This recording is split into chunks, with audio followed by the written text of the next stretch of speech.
नमस्कार ओडिशा आज अगस्ट 5 तारिख सोमवार। तो आज दिन गुरुत्वपूर्ण खबर कौन रही जाना तार पूर्व चैनल को प्रथम थरक आसते चैनल को सब्सक्राइब कर बेल नोटिफिकेशन को ऑल बटन में सेट कर जहाद्वारा कि आगे आसता है गुरुत्वपूर्ण खबर आपण सर्वप्रथम पहुंची पार। हुतु हुतु ही जलिला एक्सप्रेस ट्रेन स्टेशन में ठिया होता बेले अचानक ट्रेन लगी जाइए भयंकर अग्निकांड। अनेक समय भारतीय रेलवे विभिन्न दुर्घटनार शिकार होती।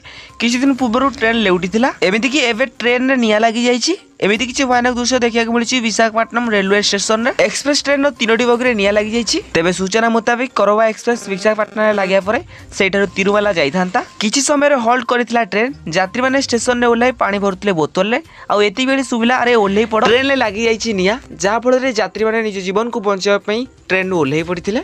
परवर्ती खबर हीराकुदरे जलभंडार में बढ़िया जलस्तर खोलिला आउ 4टी गेट। वर्तमान जलभंडार 10टी गेट दे बन्या जल निष्कासित होउछि। वर्तमान जलभंडार 10टी गेट दे बन्या जल निष्कासित होउछि। वाम पार्श्व 7टी एवं डाहाण पार्श्व 3टी गेट खोला रही। वर्तमान प्रति सेकेंड रे 2,08,665 क्यूसेक जल प्रवेश करुछि। इन्फो बढ़िया फल हीराकुद जलभंडार जलस्तर 609.67 फुट रे पहुंची। एणु आउ 4टी फाटक खोलिछंती डैम कर्तृपक्ष। परवर्ती खबर 6 रु प्रबल वर्षा आसंता 6 बढ़िया वर्षा 15 जिला को जारी कला येलो वार्निंग। सक्रिय मौसुमी प्रभाव में राज्य में वर्षा संभावना रही। एसत आसंता 6 तारिख रु वर्षा बढ़िया बोली पाणीपाग विभाग पक्षर सूचना आसी। एने 15 जिला को येलो वार्निंग जारी कराई। अगस्ट 7 तारिख में 6टी जिले में प्रबल वर्षा है बोली पाणीपाग विभाग पक्षर सूचना मिली। तेबे सूचना अनुसार आसंता 6 तारिख रु 15 जिले में बिजुली घड़घड़ी सह 7 रु 11 सेमी वर्षा होबार संभावना रही। यही 15 जिला को आंचलिक पाणीपाग केन्द्र येलो वार्निंग जारी करिछि। एई जिला गुड़िक है केन्दुझर, भद्रक, जाजपुर, कटक, केन्द्रापड़ा, ढेंकानाल, बालेश्वर, मयूरभंज, नयागढ़, खोर्धा, पुरी, जगतसिंहपुर, गंजाम, गजपति, कंधमाल और रायगड़ा जिला को येलो वार्निंग जारी कराଯାଇଛି। एथिसहित 7 तारिख में प्रबल अति प्रबल वर्षा होबार संभावना रही। 6 जिला को सतर्क कराଯାଇଛି। तेबे 12 रु 20 सेमी वर्षा हेबो बोली संभावना रही। 9 तारिख पर्यंत राज्य में वर्षा जारी रहिबो बोली आंचलिक पाणीपाग विभाग पक्षरु आकलन कराଯାଇଛି। परवर्ती खबर बैंकिंग आईन में संशोधन कले केंद्र सरकार। एणिकी गोटे बैंक अकाउंट में रहिबे 4 जण नोमिनी। बैंक अकाउंट में थिबा समस्त ग्राहकों पई आसी एक बड़ खबर। साधारण भाव बैंक अकाउंट में ग्राहक माने जणको नोमिन रखिबा को सुजोग पाइथांती। मात्र एणिकी ग्राहक माने सेमानक अकाउंट में 4 जण नोमिन को रखि परिबे। एमिति कि गत 3 तारिख दिन केंद्र मंत्रिमंडल में बैंकिंग आईन सह जड़ित अनेक गुरुत्वपूर्ण संशोधन करा जायछि। एही संशोधन अनुसार आपण माने निज अकाउंट में 4 जण नोमिन रखि परिबे। केंद्र अर्थमंत्री निर्मला सीतारामन संसद में बिल आगत करिया परे एही नियम लागू हेबो। एकाधिक नोमिनी व्यवस्था लागू होगा फल अकाउंट धारी मृत्यु होगा अकाउंट में रही अर्थ जमा राशि उत्तराधिकारी को मिल पार। परवर्ती खबर इतिहास रचिला भारत। पेरिस ओलंपिक पेनाल्टी रे 4-2 गोल रे ग्रेट ब्रिटेन को हराई semifinal team India. Paris Olympics पुरुष हॉकी रे भारतीय हॉकी दल इतिहास रचिछि। ग्रेट ब्रिटेन को हराई लगातार भाव ओलंपिक्स सेमीफाइनल पहुंची टीम इंडिया। गत टोकियो ओलंपिक्स भली चलित ओलंपिक्स भारत ग्रेट ब्रिटेन भली दल को मात दे विश्व तिरंगा को उड़ाई। परवर्ती खबर बैंक रे पड़ी रही टंका पाई सरकार का बड़ निष्पत्ति। तेबे मार्च 2024 पर्यंत देशर विभिन्न बैंक गुड़िक 78 कोटी टंका पड़ी रही जार केही भी दाबीदार नाहंती। अर्थ मंत्रालय एवं सरकार किसी समय धरी यह प्रसंग को चिंता करथिले। एभली टंकार समाधान पाई बैंक गुड़ी को सचेतनता अभियान मध्य करियाकु पड़िबो। अन्यावश्यक अर्थर परिमाण एभली जेभली आउ न बढ़िबो एवं एहाको संपूर्ण व्यक्ति किंबा तांको परिवार को फेरेबाकू निश्चिंत करिबाकू केंद्र कैबिनेट किसी बैंकिंग नियम परिवर्तन करने को पदक्षेप नहीं। परवर्ती खबर बीएसएनएल एक बड़ घोषणा आरंभ करिबो 4G सेवा। तेबे रिलायंस जियो भली भारतीय एयरटेल एवं वोडाफोन आइडिया शुल्क वृद्धि पर भारत संचार निगम बा बीएसएनएल ग्राहक संख्या वृद्धि पाउछि। अन्यपटे केंद्र टेलिकम मंत्री ज्योतिरादित्य सिंधिया कहते बीएसएनएल कंपनी घर 4G नेटवर्क प्रस्तुत थिबा बेले एहाको 5G रे रूपांतरण करबा पई कार्य चलिछि। तेबे केंद्र मंत्री कहते आत्मनिर्भर भारत अधीन में 4G नेटवर्क स्वदेशी प्रजुक्ति विद्या प्रस्तुत एवं किछि मास मध्ये बीएसएनएल माध्यम रे एहार सेवा समग्र देश में उपलब्ध हेबो। 24टी फसल उपर एमएसपी दाबी सरकार मानिले हरियाणा कृषकर दाबी। दीर्घ दिन संघर्ष पर हरियाणा सरकार बड़ घोषणा। तेबे 24टी फसल एमएसपी परिसरभुक्त। हरियाणार मुख्यमंत्री नायब सिंह सैन राज्यर कृषक मान एक बड़ घोषणा करिसेंती। प्रथम घोषणा से राज्यर चाषी मान उपर 133 कोटी टंकार बेक्रिया ऋण छाड़ करिसेंती। एहा सह 10टी नुआ नेम फसल को एमएसपी परिसरभुक्त करिसेंती। एहाको मिसाई हरियाणा सरकार मोट 24टी फसल को एमएसपी परिसरभुक्त करिसेंती। परवर्ती खबर आसंता सप्ताह रे बीईडी परीक्षा फल प्रक्रिया आरंभ कला उच्च शिक्षा विभाग। आसंता सप्ताह प्रकाश पाइब बीईडी प्रवेशिका परीक्षा फल। एने उच्च शिक्षा विभाग पक्षर प्रकाश पाई विज्ञप्ति। फल प्रकाश आरंभ कर नामलेखा रिपोर्टिंग संपर्कित समस्त सूचना मिलिबो। एने प्रक्रिया आरंभ करछि उच्च शिक्षा विभाग। एसएससी परिचालित एही परीक्षार फल आज उच्च शिक्षा विभाग को प्रदान करा जायछि। आसंता 6 तारिख रे फल प्रकाश करबा को लक्ष्य रखा जायछि बोली विशेष सूत्रରୁ जणा पड़छि। आसंता 5 तारिख में पीजी रिजल्ट प्रकाश पाइब बोली सूचना मिली। परवर्ती खबर 27,000 लोक मिल सेमीकंडक्टर प्लांट रे मिल चाकरी। आसंता वर्ष आरंभ टाटा चेयरमैन का बड़ प्लान। भारत अन्य देश पर निजर सेमीकंडक्टर निर्भरशीलता को शेष करने शीघ्र पदक्षेप नेउछि।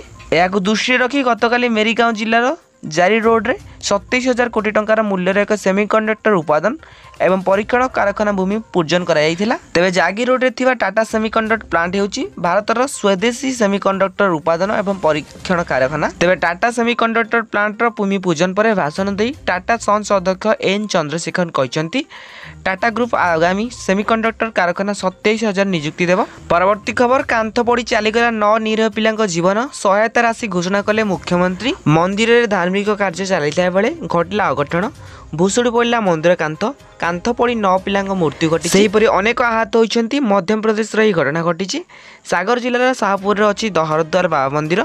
एठार आज सकाଳେ एक धार्मिक कार्यक्रम चलुता बेले हठात कांथ भूषुड़ी पड़ा। तेज भंगा कांथ तले 9 प्राण पिला चापी रही से मृत्यु घटी। बयस 10 ରୁ 15 वर्ष भितर। तेज यही घटना को नहीं शोक व्यक्त कर मध्य प्रदेश मुख्यमंत्री मोहन यादव। मृत्यु पिला परिवार को 4 लाख टंका लेखाएं सहायता जोगाई दिया बोली से घोषणा कर। परवर्ती खबर चाउल चोरी एक्शन ने मंत्री एक्शन मोड रे खाद्य और जोगाण मंत्री किए करुछि चाउल चोरी। चाउल चोरी सामना को आसिया परे एक्शन को आनिछन्ति खाद्य जोगाण मंत्री कृष्णचंद्र पात्र। मयूरभंज 2 दिनिया गस्तर जाइता बेले अधिकारी को तागिद करछन्ति। तेबे 50 किलोग्राम ओजन चाउल बस्ता बाटी रे केउठी कम रहउछि तार जांच करिया को अधिकारी मानन को कहछन्ति। एहा सह निजे मध्ये जांच करिया बोली कहछन्ति खाद्य जोगाण मंत्री कृष्णचंद्र पात्र। मध्याह्न भोजन चाउल कम दिया जाइता नै जिला शिक्षा अधिकारी को तागिद करछन्ति। तेबे 24 वर्ष सरकार रे जहाँ दोष त्रुटि थिला ताहाको सुधार करबा निर्देश देछन्ति मंत्री। अन्यपटे मंत्री निजे चाउल चोरी को रोकिया को उद्यम करता बेले लाभखोर डीलर और दुर्नीतिग्रस्त अधिकारी भितर छनाक पशिछि। तेबे आगो को धरा पड़ले कौन करिवे चिंतारे पड़छन्ति दुर्नीतिग्रस्त अधिकारी। परवर्ती खबर कड़ाकड़ी जांच एवं मोटरयान कागजपत्र तुरंत बीमा अर्थ पैठ करने को निर्देश। निकट राज्य परिवहन प्राधिकरण पक्षर नाबालक गाड़ी चालक विरोधी अभियान आरंभ होता बेले आगु मोटरयान कागजपत्र जांच व्यापक करिवो। तेबे बेआईन भावे कई गाड़ी चलाउथिले मोटरयान आईन अनुसार कार्यानुष्ठान ग्रहण करा जिवो। एथिपाई स्वतंत्र दल गठन करी सारा राज्यर अभियान आरंभ करा जिवो बोली प्राधिकरण पक्षर घोषणा करा जायछि। तेबे मोटरयान टिकेट क्षेत्र में वाणिज्य और परिवहन विभाग पक्षर घोषणा कराइता रिहाती व्यवस्था मध्ये एथिरे जारी रहछि। टिकस पैठ करनथुवा गाड़ी मालिक बेकेया टिकस एककालीन पैठ कर जोरिमाना राशि संपूर्ण छाड़ लाभ ने कहुई। परवर्ती खबर फायदा नेबे दशम पिला रेलवे रिक्वायरमेंट 2024 रेलवे रे चाकरी सुजोग। तेबे दशम पास करुवा पिला नहीं पारे एथिरे फायदा। भारतीय रेलवे प्राय समय नियुक्ति विज्ञप्ति प्रकाश करे।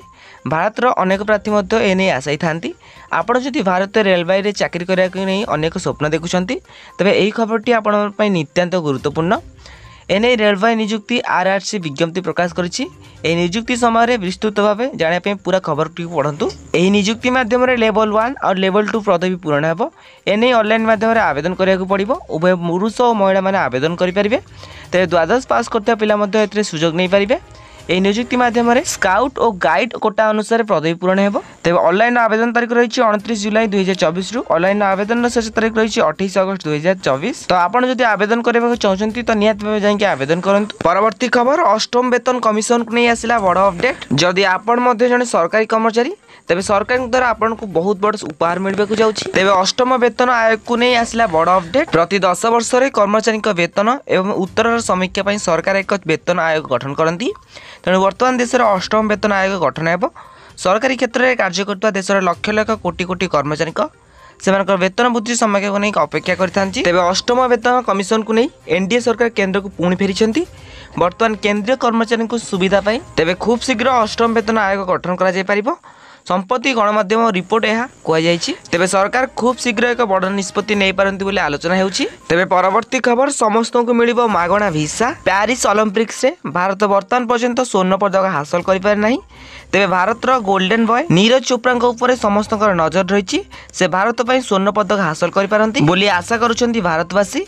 तेबे यह भीतर एक बड़ घोषणा सामना को आसी। तेबे ओलंपिक्स रे नीरज स्वर्ण पदक विजयी हेले समस्त को मागणा वीसा प्रदान करने प्रतिश्रुति देछंती एई कंपनी। एपरिकी एहार उपाय मध्य समस्त को जणाइछंती कंपनी रो सीईओ। तेबे सूचना अनुसार अमेरिका रे एक स्टार्टअप कंपनी रे एलटीएस मध्य घोषणा करिसेंती। तेबे कंपनी रो सीईओ और भारतीय वंशोद्भव मोहन नाटा पेरिस ओलंपिक को लेकर बड़ घोषणा करिसेंती। पेरिस ओलंपिक रे चैंपियन नीरज चोप्रा स्वर्ण पदक हासिल करि पारले। निज यूजर मानक कंपनी गोटे गोटे दिन देशर मागणार भिसा प्रदान कर कंपनी तरफ सीओ मोहन नाटा प्रतिश्रुति देते।